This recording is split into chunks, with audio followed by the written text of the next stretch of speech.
My presentation is going to be sort of a brief summary of colonial surveying practices, primary in the area of Thomas VI Lord Fairfax, Baron of Camerons, northern neck of Virginia, 5.25 million acres. That by 1746, he realized that he had all this land, and he started granting it out. Surveying practices hadn't changed very much in several hundred years. The terms, the dimensions, and all the things required remains pretty much the same even today. Whereas the old equipment I have here was used in the 1740s and 50s in this area here. Surveyors today is going out with an electronic device doing exactly the same thing in about a tenth of the time. But it still comes down to the final thing. The land is described by a line, how long it is, what direction it's going, and how much land is enclosed inside that area. Exactly today, any deed you read will read the same thing as ours did in the 18th century. A real quick summary on Lord Fairfax, which is the area I concentrate on anyway. Lord Fairfax, by 1746, had established the fact, had it established for him that he owned about 5.25 million acres of land. This map I got here is showing about the western half of it. Winchester is located right about here.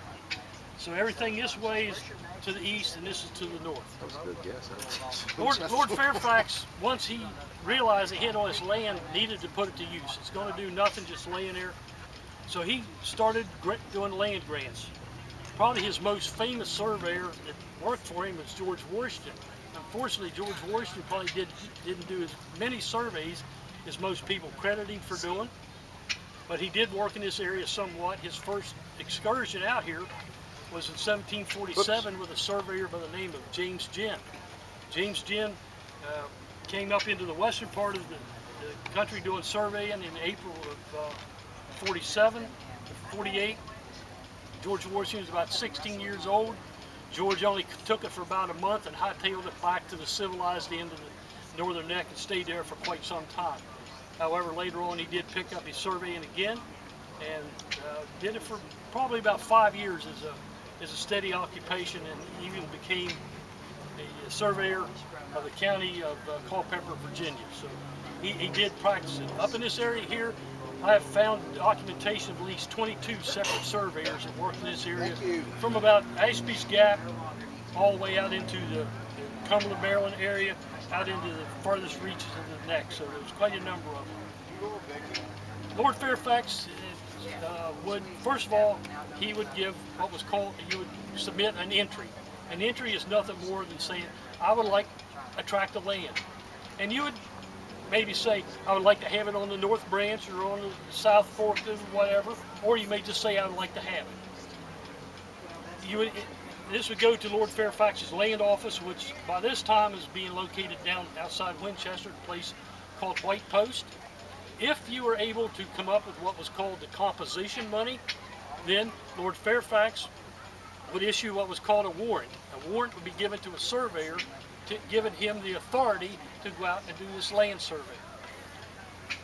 The composition money for Lord Fairfax wasn't too bad.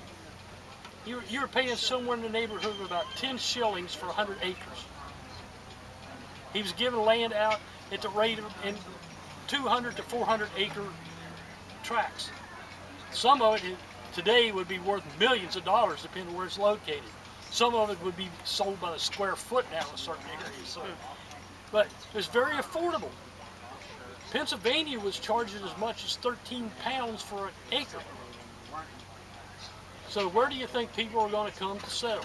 Virginia was following about the same rates and all like that, but Lord Fairfax had his own little development here, so to speak. And so he would charge that. If you could come up with that amount of money, and almost anybody at that time could afford that, you're looking at maybe a pound, since there's 20 shillings to a pound, several hundred acres of land. The other thing too, Lord Fairfax didn't require, according to others, it did. You could purchase that land and you didn't even have to do anything to it. Other places said you had to build a house on it, you had to plant it, and all kinds of things. He didn't care. His only stipulation was at the end of every year on September the 29th, the feast day of St. Michael the Archangel, you had to pay him 2 shillings for every 10 acres, or 100 acres. That was called a quit rent. Other than that, you could pretty much do with it what you wanted to or didn't want to. You He could was very sell, lenient about it. including sell it? Yes, yes. The only thing was, if you were 3 years in arrears on your quit rent, then you lost the property. And 3 years, that's pretty liberal, I think. So what is happening now, you're getting people moving into the area, and now, instead of just going out and knocking notches in trees, which had no legal backing in the colonies whatsoever, contrary to people say, well, there's such a thing as a tomahawk survey.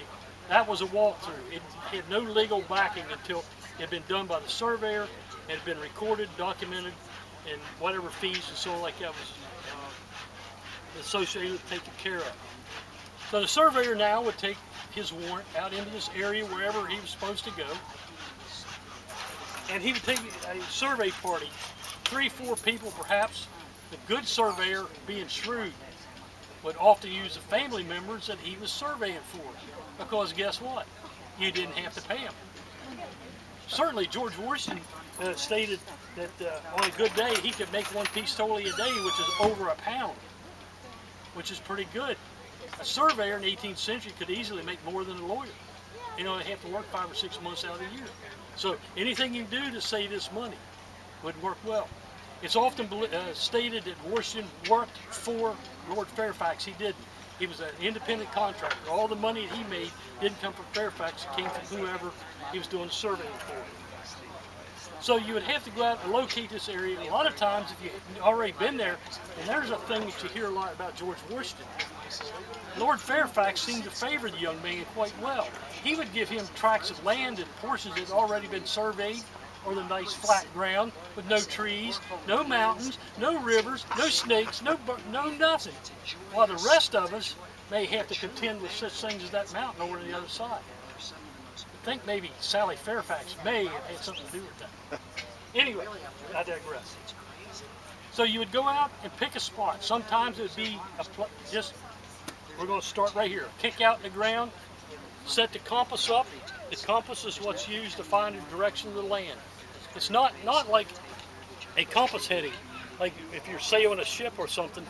A survey line is either to the north or to the south, so many degrees to the east or to the west.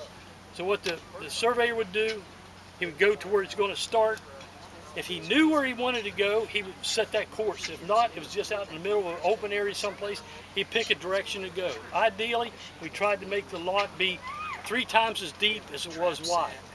It's supposed to be nice and rectangular.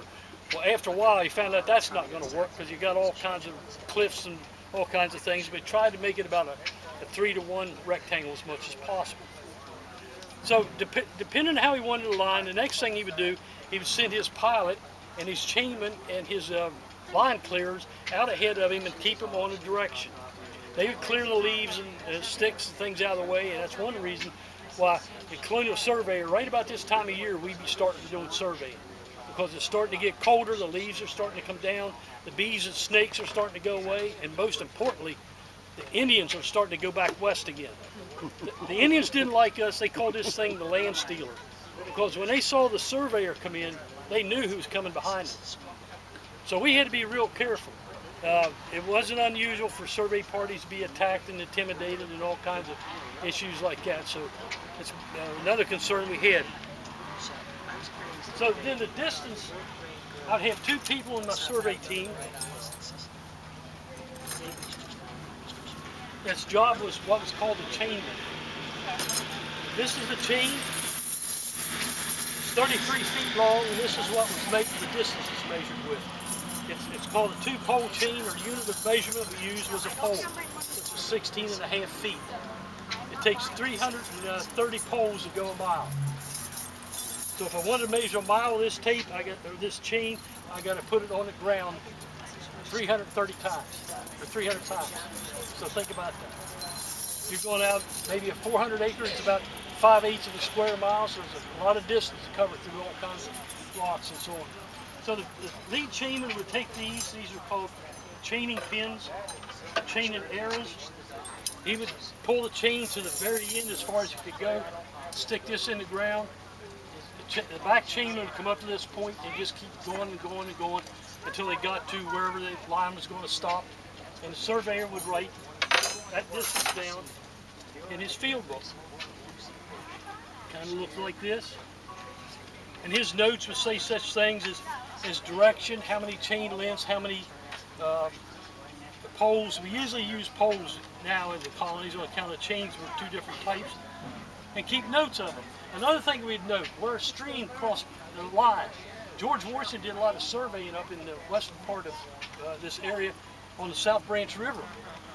And some of his documents show today where that river actually was at that time. You can go back and locate some of these and see how much the South Branch River has moved back and forth in those years. So it's kind of interesting to see that. In some places it's moved as much as 400 yards compared to what Washington has documented. So probably almost half of that was probably done in '85 when the big flood came, but it's amazing to see that. So you would make this, and then you read the deeds. It says so many poles, such and such a direction to a white oak tree. Well, Providence was not good enough to plant a tree at every corner we wanted. When you go to that tree, your actual corner may be 20 or 30 feet from there. It's just a monument that you could walk up to, see, okay, there's that white oak tree. Okay, my corner's here, and then follow to the next line to a pile of rocks or 3 cherry trees or something like that, and you finally make your entire circuit around until you had the complete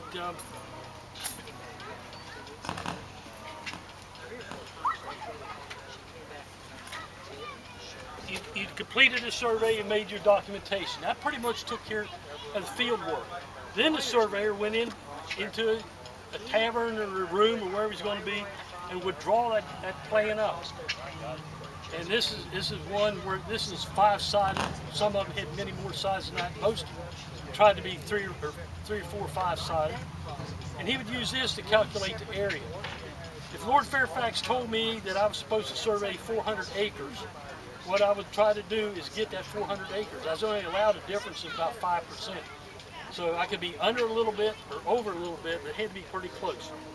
Once I had that, I would make 3 copies of this. One of them would go to the property owner, and he would get it when I got paid from him. Obviously, he's not going to get it. One went to the county, wherever it was going to be, and one went to Lord Fairfax's land office there in White Post. Once that had been accomplished, then the property owner had met all his obligations as far as the bills and all like that. It became his. Some things that happened though, in the beginning of the colonies, you were getting what was called head rights. You got a certain amount of land for bringing a certain number of people here. Well, by about 1720, that pretty much gone away. Everything was what's called treasury right, where you bought it. But what was happening sometimes with people getting that, and these unscrupulous people sponsor people over here, and they were supposed to give them a certain amount of land, and the surveyor would go out and lay it out for them. Sometimes your bottom land would be at the bottom of a river. There's your land, you figure out how to use it. So you wait for another 200 years to the river shifting or something like that. But this is going on in bits and pieces all over this section here. Down in here, I forget how many different surveyors has worked just in this general area we're right now. I think about 7, but in this whole western part, at least 22. Some of them went on to become more famous individuals. One's name was Wood. There's a school in Winchester named for him. There's another, Rutherford, who was a Colonial War, I guess he run a militia unit, all like that. George Washington, okay, it's interesting to see it. A friend of mine says that since so many surveyors went on to other things, they became military leaders, they became government officials and all like that. He claims Mount Rushmore is 3 surveyors and some other guy. Thomas Jefferson was a surveyor to a certain amount. George Washington did a fair amount. Abraham Lincoln, excuse me, General, in his early days was a surveyor to some degree. And then you have Teddy Roosevelt. I haven't figured out that one, but anyway. But the whole process of the survey was to locate and track the land so you could identify where it was. So, sooner or later, they all started coming together more and more and more and more. They started doing more exact surveys. But even today, you can go back and some of the real estate people I know have found some of these old deeds tracing it back into the 1750s and 60s. Some of the tracts that were surveyed were never claimed until after the 1760s at the end of the French and Indian War. Quite obviously why, because this is a map or a copy of a plat that was done in 1749 by a man named Guy Broadwater. And you look at the thing and you go, well, that's pretty nice, it's an interesting thing. This is where Kaiser, West Virginia is today. This is showing the whole extension all the way up to New Creek, and it's called the New Creek Survey. And this is the type of stuff a surveyor would put out. Many of these lots weren't claimed even until after the 1760s. A couple of them were, but they were surveyed, located, so if somebody would put in a warrant for an entry for a tract of land, Fairfax himself actually didn't do it. It was for the most part his nephew would say, okay, I got a tract of land like that up in New Creek, up in the western part. You want to go there and pay the fees, and there you have it. One of the things I think that the surveyor did, not intentionally of course, he really didn't know, what he was doing was laying the ground for our independence. Because now you have somebody coming from Germany or England, or France, Ireland, Scotland, all the places like that, and now they can afford something here that he couldn't afford in Europe, and that's land. And as soon as you can own the land that you're on, what does that make you? Landowner. Makes you a landowner, and it makes you independent. And all at once now, I have something, and somebody on a throne across the ocean is now wanting to tax me and do all kinds of things to me. It's not going to happen. So what I think the surveyor did was completely, there was no way to know that. In 1747, we didn't know that there was going to be an American Revolution. Yeah. Kind of getting a little tired of their crap, but it was still it had another 20 years or so before it really started developing. But because of the fact that these people could afford the land, they could do it however they wanted to. If they didn't want to plant it, they could. If they wanted to build a house on it, they could. And now we're sitting here looking at issues where people was trying to impinge on that, and I really think that a lot of it was not all of it, of course. That's what got the ordinary person to feel that want to be independent, want to be free, and you saw what happened in 1776 and from that time on. Well, it wasn't until you had these people actually owned the land that the foreign government could tax them. That's right. I mean, if they're just like squatting or something like that, once they had title and there's a record of it, then they can target these people, and then they can get the money. Yes. And then there's a question of where the money goes and what we're getting back for that. Just as recently in the Scotland, you know, with Scotland. England even taxed Lord Fairfax. He got taxed 38 pounds for judicial costs because he owned all this land. 38 pounds in the 18th century is a fair amount of money. But I don't know what it'd be now, but it'd be several $100,000 probably. Lord Fairfax himself stayed here. He was the only member of British peerage that lived in the colonies. He stayed here till he died, and when the American Revolution was over, actually he died just after the fall at Yorktown. There are people that believe that may have something to do with it. He wrote letters to George Washington even during the Revolutionary War. He was really, seemed like he took a liking to George Washington and kind of thought of him like as a son, and he really to some degree felt, I don't know, maybe disappointed or let down or betrayed or something that Washington took that side of the conflict. But nonetheless, when the war was over and everything was settled out, all the grants that Lord Fairfax had given out still stood. Nobody lost a tract of land that was current with him when they reassessed it, when Virginia then ceased being a colony and become a state, and the northern neck, of course, had always been part of the colony, but even that was all his. And of course what's happening now along the line too is we're developing more counties. Hampshire County was formed in 1757 and so like that. So by the time the American Revolution was over, this area out here was fairly populated and continued to grow after that. Now you say that all the land grants that Lord Fairfax made were honored. Now then I'm guessing that there were land grants that other people made that weren't honored. Is that the case? Yeah. And why was that? That's a good question. The whole time of the American Revolution, nobody caused any issues with Lord Fairfax, even though he was an absolute dyed-in-the-wool British subject. And it was just that the way he managed things and did things, treated people fairly and all kinds of things like that, that they just never had any issue with it. So it would have been, if there were other people whose land grants were disregarded or invalidated, it would be because the new American government had issues with those people and their validity and their and the people that benefited from their largesse or their profit making. There's a whole big long conflict. Fairfax had a man by the name of Yost Height, who came to the colonies in the 1720s, I think it was. He was probably of German descent, and he was a bit of a shyster to some degree. He got connected up with another group of Germans by the name of Van Meter, and some of their stuff was in this area here in Martinsburg area, down around Berkeley Springs and all like that. And this was Fairfax's land, but Thomas VI didn't know anything about it yet. The king's over, he's just giving land away right and left. He didn't care who got it. You walked in, he liked the way your shirt buttoned, he'd give you some land. Well, now they're getting these to the different lords. Yes. Yeah. So somehow or other, this Van Meter got this land, and then Yost Height came into it, and he got connected. He was supposed to develop it. He was going to get X amount of land, X number of acres, and he was supposed to get so many people per 1,000 acres and this and that and this and that. And they were supposed to build orchards and all kinds of things. Well, Height was pretty shrewd in the fact that he was only giving out the terrible land.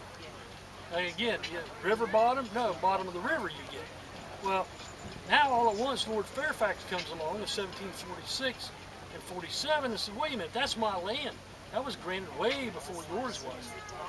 So the constant conflict, that conflict went on and was never really resolved until after both of them died in the 1780s. And the ironic part about it was, it was resolved in favor of Yost Height. Neither one ever benefited from it because it's long since gone. And the final thing about the northern neck of Virginia was, it took until the 1900s to establish this point here, which is basically within, there's a little adjustment there, of the boundary, the border between Maryland and West Virginia, where the line that goes north. So they bounced that back and forth, and it took almost 170 years before they finally resolved that. To get that where the Fairfax stone is? Yes, sir, it is. It is.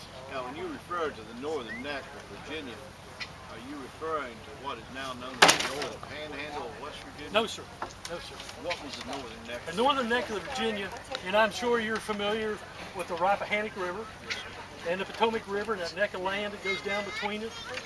That was the original northern neck. Only about 800, 900 acres, or 1,000 acres. But the way they described it, it turned out to be this whole section from the Rappahannock River, the headwaters Rappahannock River, up where the Fairfax Stone is referred to, that all the way down the Potomac River to where it comes down. So the northern neck was more what West Virginia claims as the eastern neck? Yes, the entire eastern panhandle was in the northern neck. Yeah. Are you familiar with the dispute between Virginia and Pennsylvania over the land that was in between the Monongahela and the Pennsylvania? Yes. I have been told that just prior to the Revolutionary War, Virginia and Pennsylvania was about ready to go to war. They were. Over that. They were. And the Revolution prevented it because it came along and interceded. Yes, yes. And after that, nobody was interested in the battle. Could you talk of that and what you know about that? I can't tell you a whole lot about that because I don't have a lot of facts and stuff on it, but it was basically a fact of they didn't know how far they were going to go. It was a function of where the Mason-Dixon line. They run that in the 1760s to separate Maryland and Virginia, or Maryland and Pennsylvania. It was supposed to only go over to where this meridian went straight up north. Well, when they're surveying that out, then Virginia comes over and says, wait a minute, where you're saying that line is not where it is. We're saying it's over here. Because these, throughout from the 1600s, they were granting all this land out, not knowing where they were. But the maps out in the eastern part were pretty accurate, maybe to 100 miles in. The more you come this way, a little bit of it got to be not fact, but conjecture. Coming a little bit further out to where we're at now, it was just pure fantasy. They might as well put, there are monsters here like they did on the old 14th century maps. But that's basically what it resulted to. And where they finally resolved it, I don't know if you ever noticed it, on the northern part of Pennsylvania, it has a little thing that looks like a stovepipe that sticks up there. Chimney. It's chimney. If they hadn't put that in there, and they stole that from New York, if they hadn't put that in there, Pennsylvania would have no land facing on Lake Erie. The Mason-Dixon line, they tried to get it as far south of Philadelphia as they could because they wanted to have the shipping come into Philadelphia. So this whole thing was just a series, and then Lord Baltimore, he gets in there, and he's just running back and forth. I want this, no, you can't have that. At one time, they believed that the Maryland line, the Mason-Dixon line, crossed, so part of the Potomac is up in Pennsylvania, part of it just is a total mess of things. Because the maps and what these kings and all like that were granting out, they really didn't know what was on the ground. And that's basically as best I can tell you about what that the north-south meridian line was. But, yeah, they had quite a conflict over it. Didn't Virginia actually take over like Fort Pitt? They changed the name of it and everything. Yeah. What did they change the name to? I can't remember. He asked me too quick, Dave.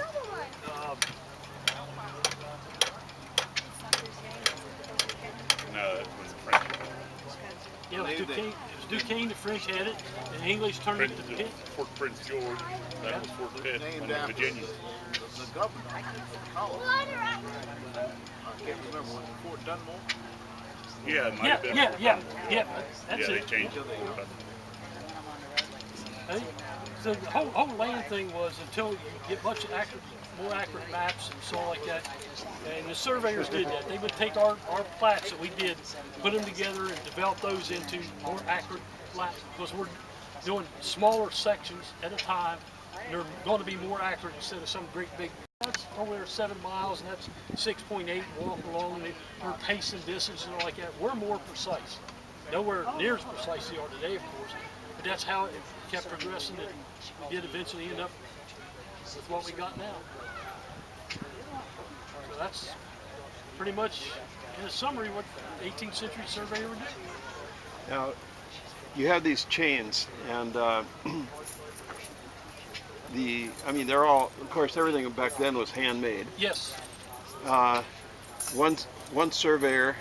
How do you know that the chains, or is it important even that the chains are all the same length? Because there's no Bureau of Measures and Standards then. Of course there are, sir. These are all 33 feet long. Each length is 7.92 inches.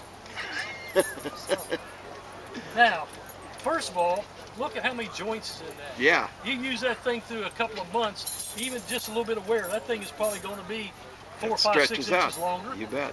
I'm out here. Like a bicycle chain. Yes, I'm out here somewhere in what's now Hampshire County, and I break a link. You know what I'm going to do? I'm not going back to Winchester, someplace that find me a very accurate blacksmith. I'm just going to put it together and hope for the best. Yeah. I'm quite sure a number of the chains, if you would measure, nowhere near accurate to what they're supposed to be. But again, did they have to be in that time period? Probably not. But that was another reason for the difference.